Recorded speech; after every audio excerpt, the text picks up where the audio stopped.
Hi, everyone. It's Monique Alvarez, and I'm so excited to be here with Georgina El Morsi. And we are back for another episode, whatever the heck we're calling this, of Life After the Empire, How to Live and Work Differently Now. And we are excited to dive in another topic. So, Georgina, I'm going to make sure this is going where it's meant to go. Do you want to kind of kick off what we're going to explore today?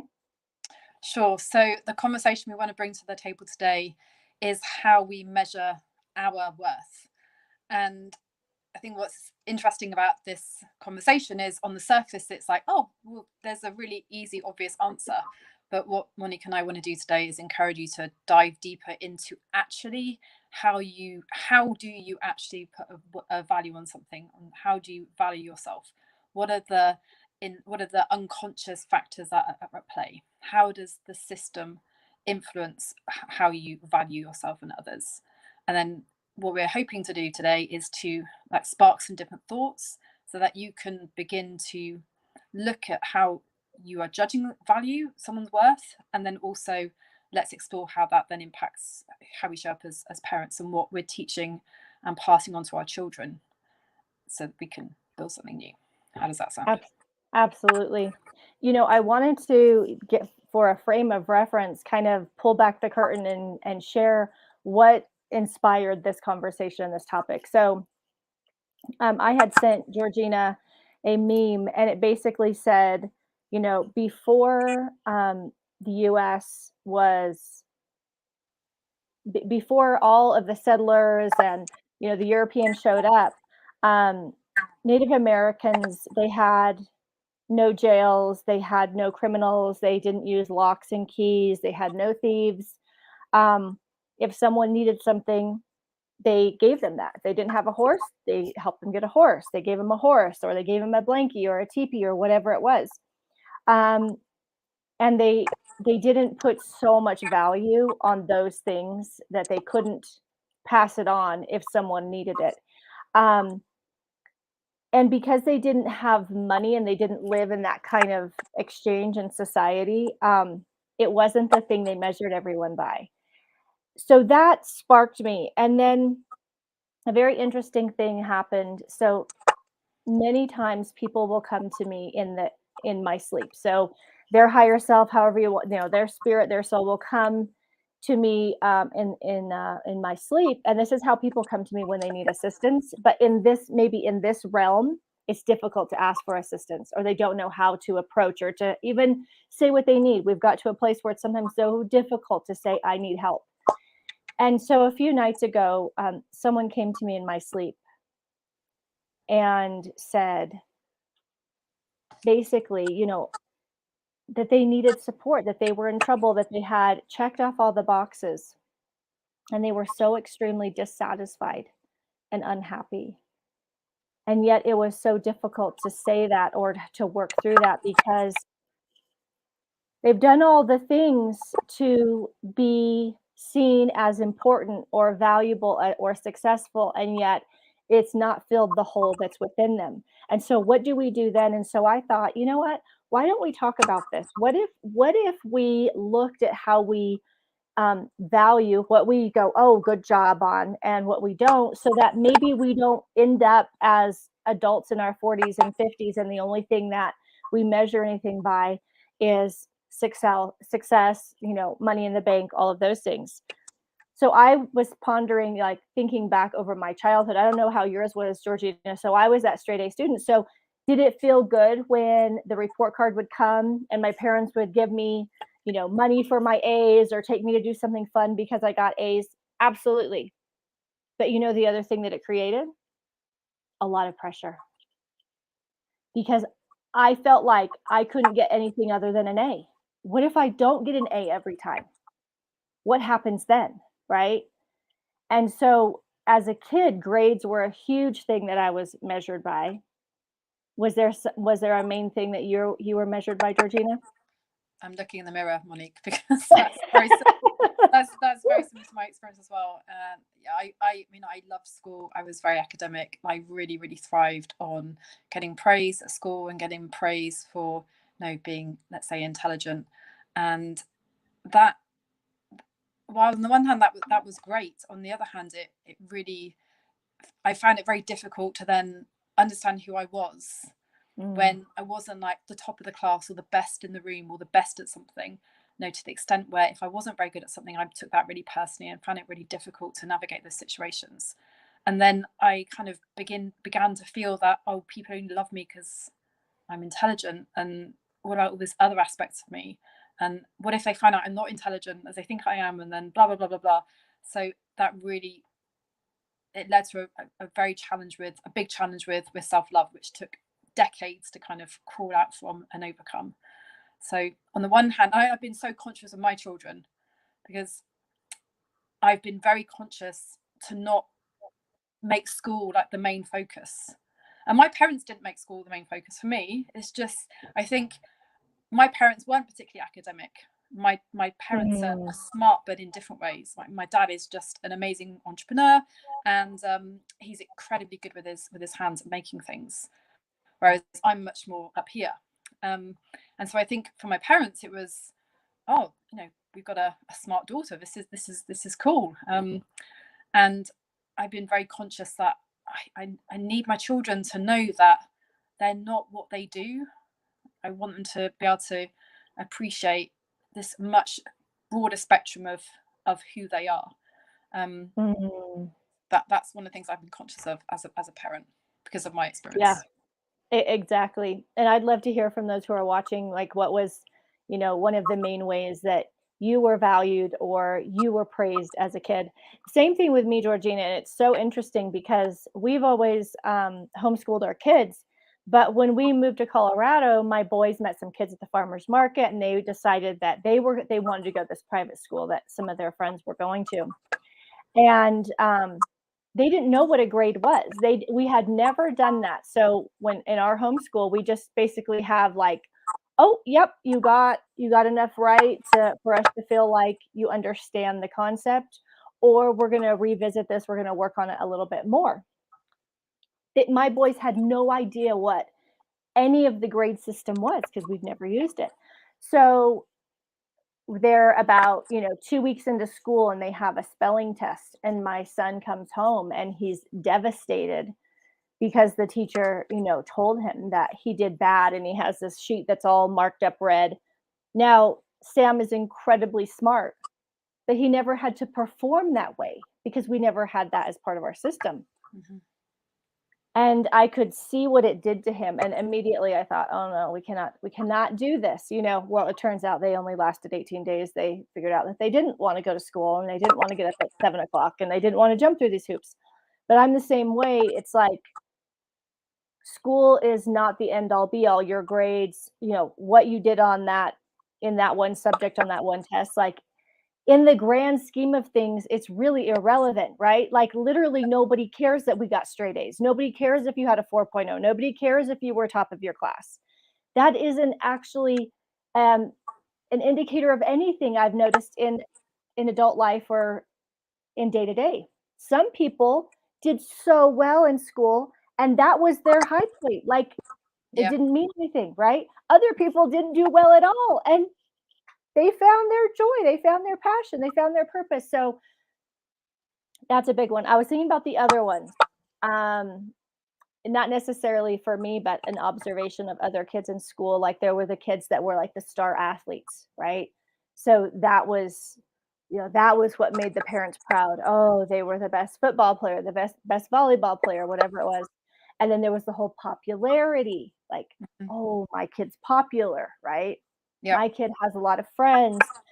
What are some other benchmarks that you see that happen with kids? Where do we praise and punish? Right. So I think it's interesting to look at how, as a society, we're just obsessed with hierarchy, and how we find comfort in saying, "Oh, go here, and I'm not here on this spectrum, etc." And I think one of the big ones for me was like appearance. You think about how much, especially Oh, how much appearance determines what your worth is, and then how many industries and businesses are just built up around the fact that if we can make women feel insecure or inferior about the way they look, that there's profit to be made. And if we look at influencers, for example, and Kim Kardashian's one that comes to mind, like this almost manufactured beauty, that is worth Mm, just so much money because of the way they look. And then how that, for me, it makes us very superficial because we only ever look at the surface of somebody rather than seeing what's really inside. And at school, yes, I was a straight A student, and I didn't get the beauty genes, so I had terrible acne. I wore mm, glasses, which was definitely not trendy back then at high school. I had braces, which was also just like the worst thing. So I got called every name under the sun, four eyes, pizza face, you name it. And that was so challenging for me because I just felt my self-worth was just, so even though I was smart, that got me credit with like the teachers and my parents and the adults. But because I didn't look good, I was almost like, oh, my peers didn't want to know me, And I used to think, oh, people don't want to be associated with me because the way I look and my appearance drags other people down, mm. etc. And so I think we've got a real problem with valuing people because of the way they look. And I think that it again is a social thing. It's maybe it's part of patriarchy. I think it's part of capitalism.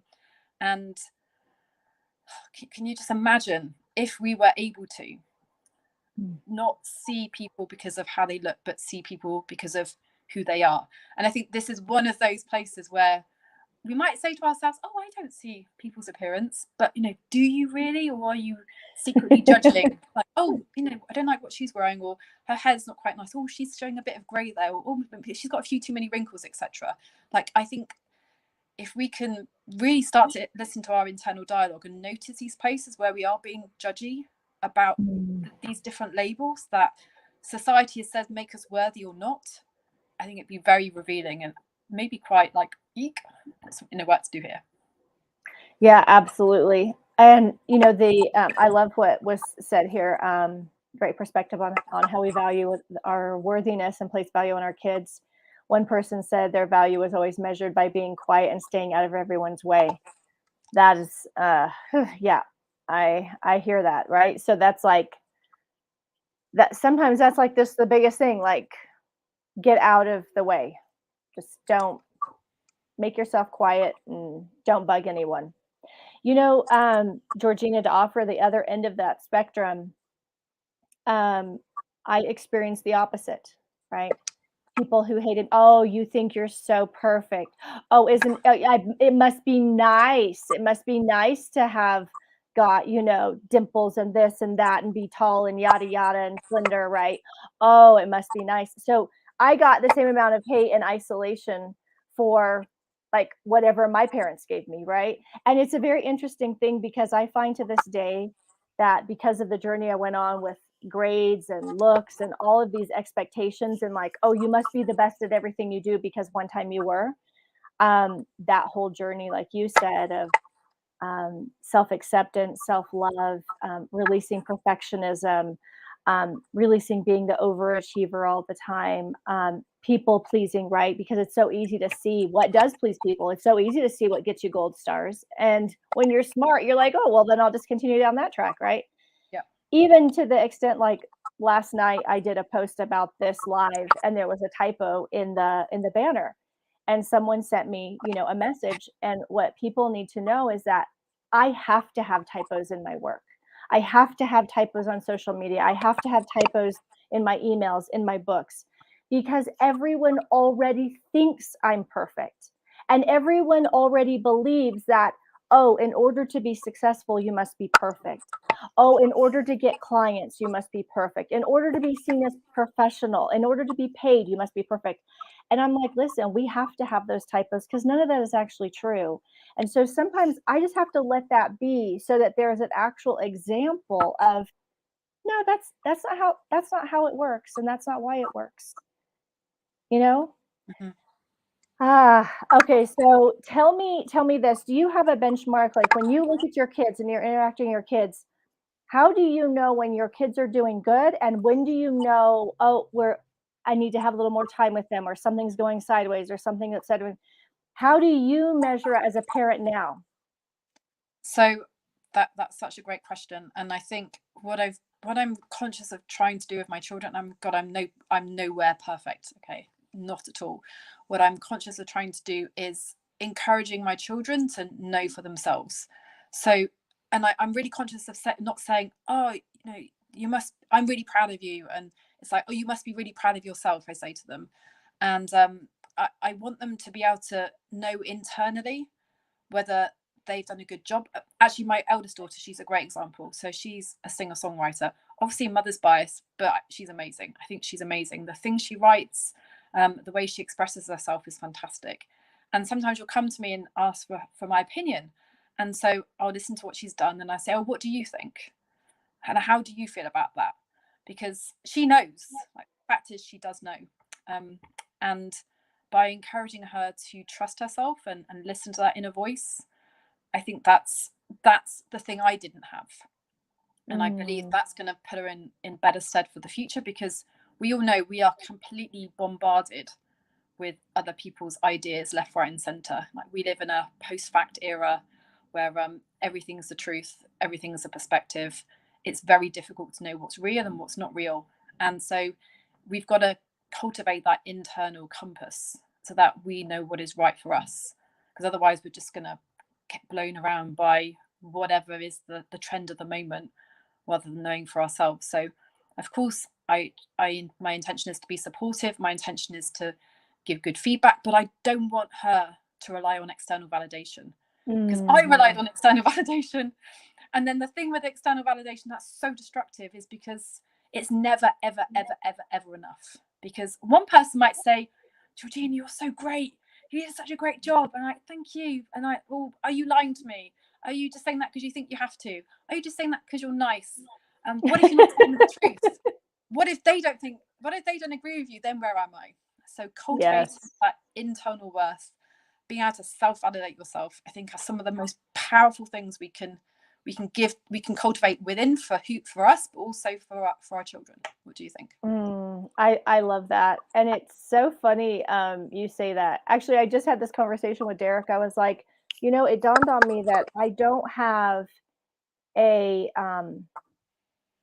someone that I consider a friend that is polite, because I never know where I really stand with them. I don't know if they're just saying it to be nice or to tickle my ears, or like, I never know. And for me, in order for me to feel safe in a relationship, like, I need to feel like someone's telling me the truth. Yeah. And I notice that this is a high value with my boys.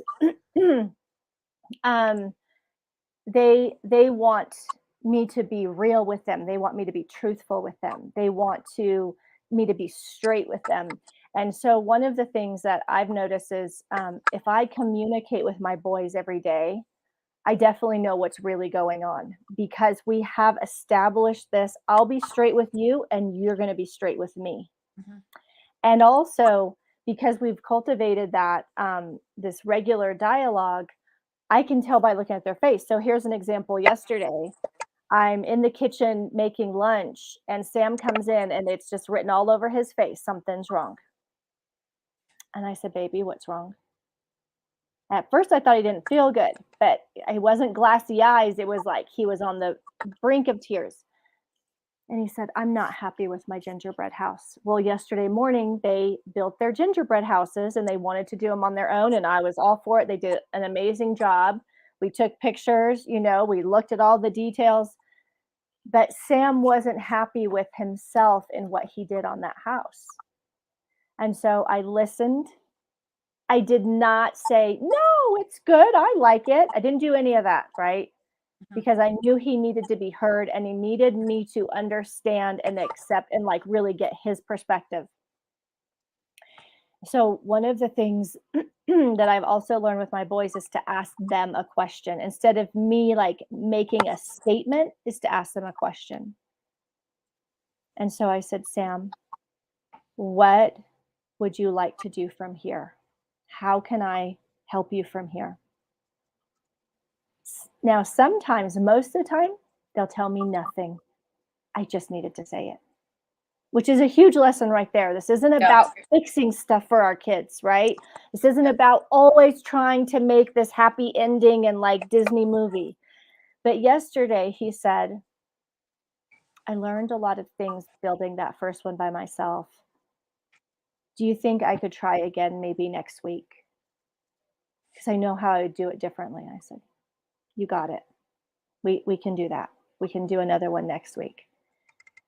So for me, I'm not measuring my kids by, how athletic they are, how well they do in baseball, how well they do at karate, if they even want to do any of that, how well they do in school. Every day I'm keeping tabs on them, so to speak, in the conversations that I have and noticing what their face is telling me, what their body language is telling me, and making sure that they know that this is always an open place and you can come to me with anything, not just with like the good news, the happy news, or not just with the sad news and, oh, I'm in a bad place, but just literally having this open day by day. And, it's interesting because I might have shared with you, even with my boys, because they're only 12 months apart, right? So that means either they're best friends or their worst enemies, right? And so, this happened one day, they were in the worst enemies stage. And so I walk in and I'm like, okay, so I'm gonna fix it, right? And Grant looks at me and he goes, Mom, we can sort this out ourselves. And I was like, you know what? You're right, you can. You I'm gonna leave you to it. And one of the biggest words that I always come back to is I want my kids to always know that I see them as capable. You can ask for help, but also I see you as capable. I'm not going to handicap them. I'm not going to paralyze them by like, oh, you can't do it. Let me do it for you. Oh, you're not doing it the way I want you to do it. Oh, you don't know how. I want that like nonstop track in their head when they're 40 years old to be, I know how. I'm completely capable. I trust myself. I think that's one of the best things we can do for our children, because on the one hand, especially when they're little, we want to protect them, we want to keep them safe, we want to stop them getting hurt. But there's going to come a time, and this is already happening now, when our children are with us. And it's my belief that if my children know what's right for them, they can be in pretty much any situation and make the decision that's right for them. And I think it's important to give children a space to figure that out. And that might mean that at times they may get things wrong, they may disappoint themselves, they may disappoint their parents. I mean, yes, um, they may have regrets and things, but they're going to learn from that. And if I can send my children out into the world knowing that no matter what, they'll be able to come back to that place with and choose, not have to rely on someone else to say yes or give them confirmation, oh yeah, or permission to go ahead. If they can choose what's right for them, I think things will always work out okay in the end. And that definitely does require this aspect of self-worth and Mhm. self-love. Because I was thinking about this today, like, is it power we want, or is it love we need? I think a lot of the time about, Mm. oh, personal power and having power and power and power, but I think power is, maybe that's a colonial thing, whereas love is a different energy. Because if you love something, you're going to want the best interest for it, you're going to respect it, you're going to take care of it. It's not about domination or control. It's about giving that space to be who you really are. And I think that in terms of this conversation around worth, I think the most worth we can discover is to be our truest, most authentic self. Mm. And that sounds, oh, that's yeah. But if you actually think about what it takes to get to that discovery, we actually have to disentangle ourselves from all the external systems that have controlled us, that have suppressed us, that have shaped us, that have influenced us, that have informed us, that have inspired us. And that takes a lot of work, because it's looking at all those labels of what we do perceive as worthy. We've spoken about a few already. We've spoken about beauty, but there's also money, there's also status, there's also power, there's also intellect. Who are you if you take away all those labels and try and come back to the purest essence? I haven't got a clue who I am. I'm not at Mm. that level yet, because there's so much work involved in that. But I want to find out. This is where I am now. Yes. I want Oh, to know. I love that, Georgina. And that's a great question for those who are listening. Do you want to find out who you are outside of all that? And what's the number one way you value your worth today? There's no right or wrong because we've all had various things that have been our measuring stick. What is your measuring stick? I think the biggest thing is when we don't even know that that's the measuring stick. That's the thing that we're trying to shine a light on, right? Yeah. Yeah. I Because it'd be I so just easy to say, oh, it's the mm, money. I've got a big bank balance. I'm worthy. Or I've got a nice house. I'm worthy. I've got a degree. I'm worthy. But what I found for myself is the thing that really defines me, or the thing that I find is most worthwhile and valuable in society or for people I work with, is not the thing I thought it was. It's not. mm, It's something else. And if we can dismantle some of these external definitions of worth, I think we'll start to discover more of those inherent gifts, or the inherent essence we have, that can actually really make a difference. so true. You know, one of the most important moments I ever had with Derek was um, I was in the middle of my grief journey.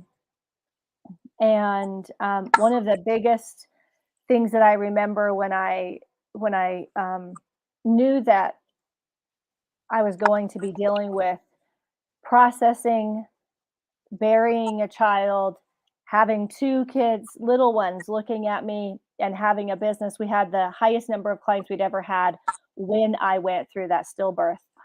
And I remember telling myself, like, I won't lose one more thing. That was like a very, like, it was so tangible, it was so real to me. Like, I'm not losing another freaking thing, right? So I wasn't going to lose my marriage. I wasn't going to lose my relationship with the boys, and I wasn't going to lose the business. And so I put a lot of energy into those three things. And I remember one day, I said something to Derek like, you know what? I did it. Like, the business is thriving, the business is doing well. I've got a good relationship with the boys. You and I are doing good. And he turned and he looked at me and he said, but you aren't laughing. Mm. You're not smiling. You're not showing your dimples. And I haven't seen the light you for more than 2 days in a row. And he said, I understand that that was your goal. And that's what you've been measuring everything by. Like, I'm making it, I'm doing it. I saved this, I maintained this, I kept the wheels on this. He goes, but what about you? He said, really, the essence of who you are is you are this fun, adventurous, light-hearted, risk-loving fool. Like, that's who you are. You just approach life with all this, and that's not here. How do we get that back? And all of a sudden, I understood that's the real measure of my life. The rest of it, all good and well. But ultimately, my relationship with him, my relationship with my kids, my relationship with my business, my clients, ultimately, everything was really going to come down to, could I find my joy? Could I come back to falling in love with life instead of being like, shit, what's around the corner? When's the other shoe going to drop? Right. And that was one of the most eye opening moments of my life. And I realized that is actually how I measure myself now. Did I laugh today? Did I have fun? Did I embrace it? Did I go for it? Was I wholehearted? Right?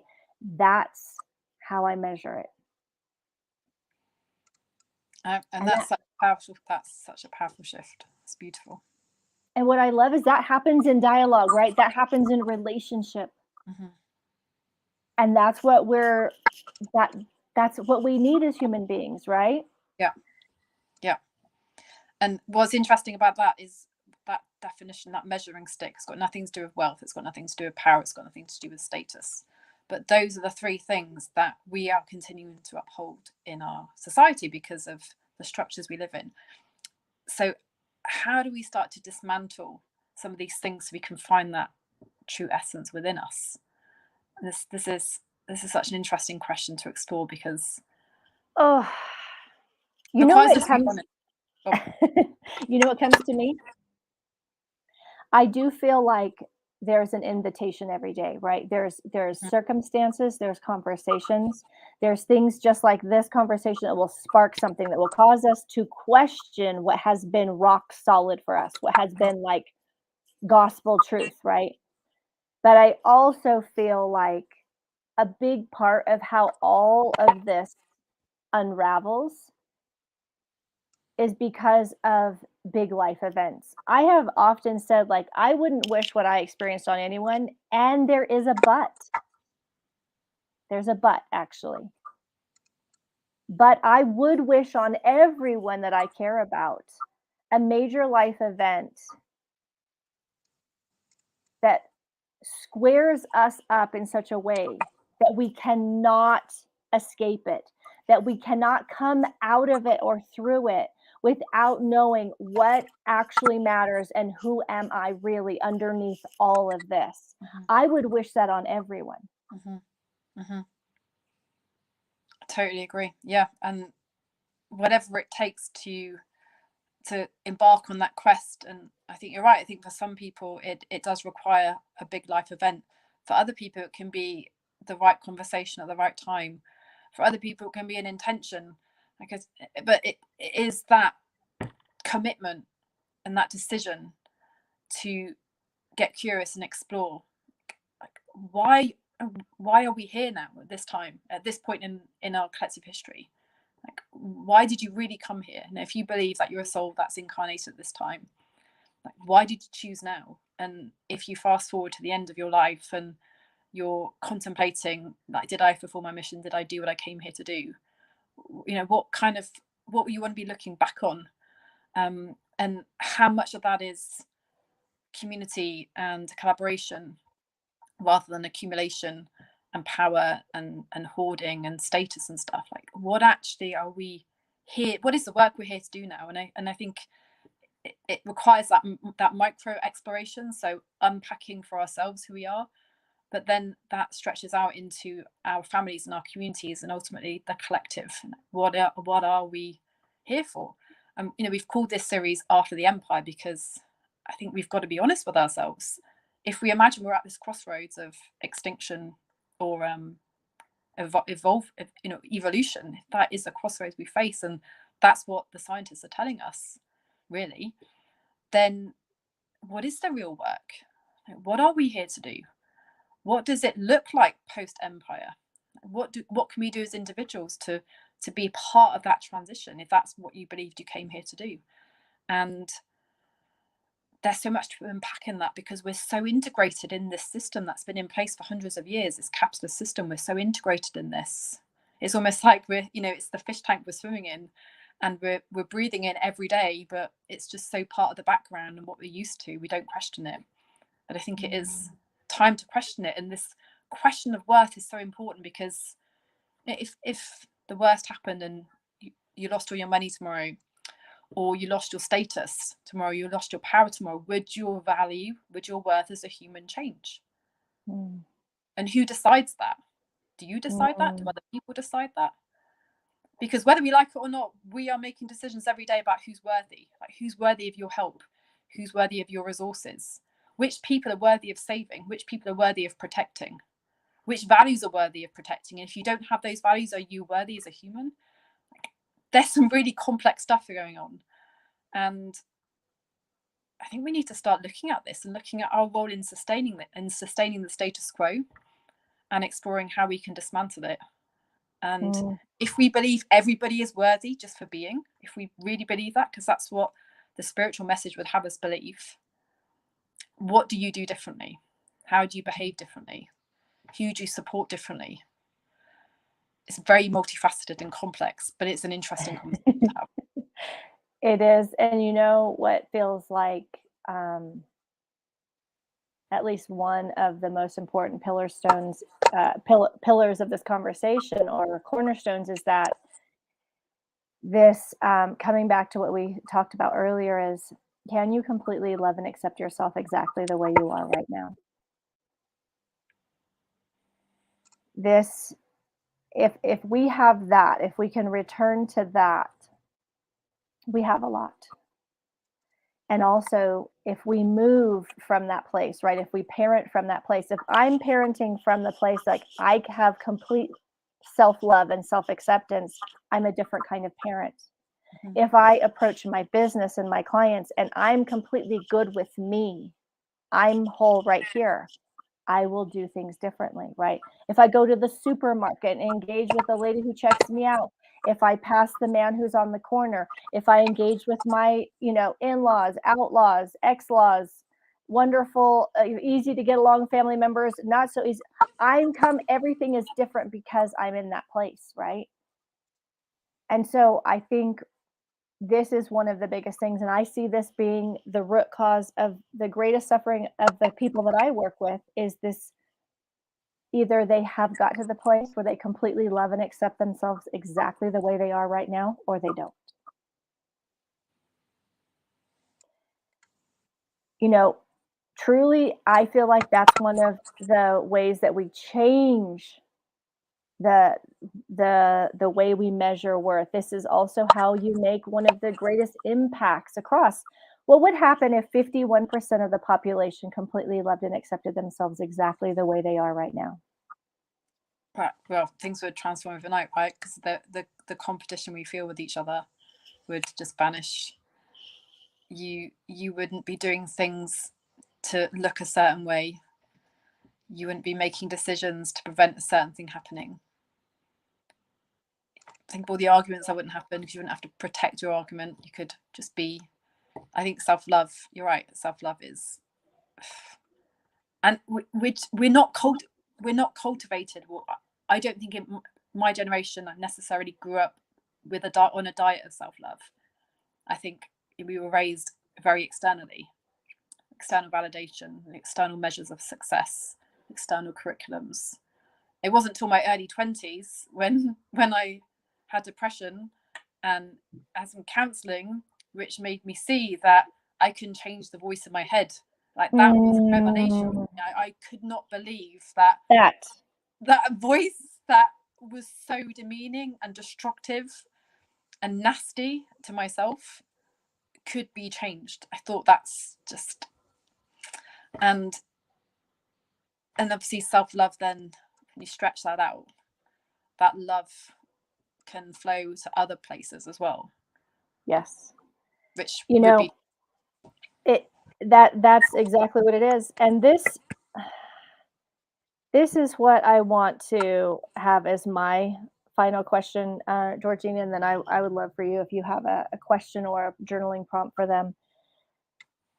So I posted this in one of my Facebook groups, and I said, "You can talk yourself up or down today. What's the loving message you'll give yourself all day long?" I would love if you would put the message that you would like to have on repeat in your head that you want as the dominant voice that's running the show today. If you'll put that in the chat, if you'll contemplate and consider that. And also, do your children have this? Do your children have a mantra that they can come back to that they say on repeat? Because those recordings are being formed right now. Mhm.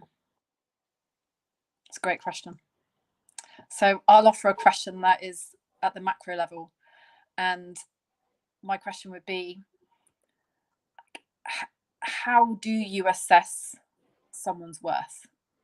How do you do it? Be completely honest. What is the unconscious thoughts that enable you to look at someone or have a conversation with someone and then assess what they're worth? That could be very revealing and interesting to explore. Mm, I love this. So much gold that can be discovered in this. I want to thank you all for watching with us, for the comments that you left. We're going to come in and respond. And here's the beautiful thing: we can change what has been at any time. That is something that we have the ability to do. So if something doesn't work or something doesn't feel good or something sparks an alternative way that feels better, you have permission. We each have permission and the ability, the capacity to make a change. I know as I go in my day with the boys, I'll be thinking about this as I go in my interactions with clients and Derek and family and strangers at the grocery store. I'll be thinking about this. Sending you all so much love. Until next time. Thank you, Georgina. Thank you, Monique. Thank you, everyone.